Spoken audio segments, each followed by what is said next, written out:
Thank you, Speaker. My question is to the Minister of Community Safety and Correctional Services. Last spring, I introduced a private member's bill, the Rea and Walter Act.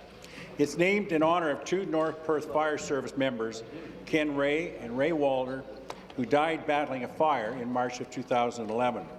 The bill would require buildings with truss and lightweight construction to display a decal that alerts firefighters ahead of time. This information is absolutely essential. The Rea and Walter Act passed unanimously at second reading. But the bill died when this government, for political reasons, decided to prorogue the legislature. To the minister, now that I've mentioned the Rea and Walter Act, will she agree to fast-track it? Minister of Community Safety and Correctional Services.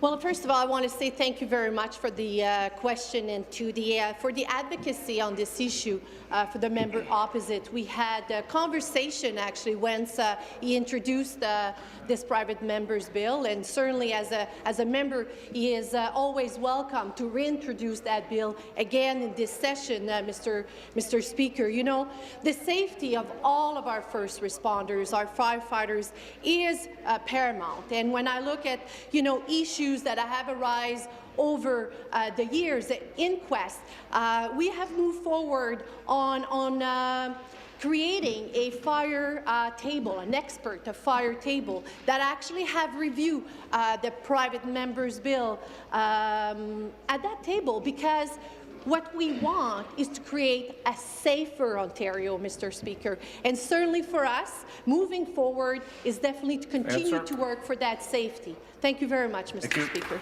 Supplementary. Back to the Minister, Speaker. Speaker, the Rea and Walter Act responds to a real gap in firefighter safety.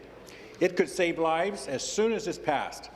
I was grateful for the strong support I received from local fire chiefs, the Ontario Association of Fire Chiefs, and from all parties in this legislature.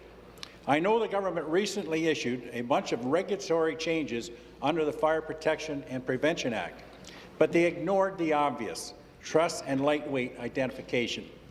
It's time to take action. If the government doesn't agree, why did they support the Rea and Walter Act at second reading? And when will they finally act on it?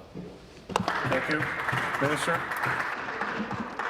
So again, Mr. Speaker, I very much appreciate the question, and certainly I know that many members in this House have worked hard, and I was a member once that brought forward private members' bill.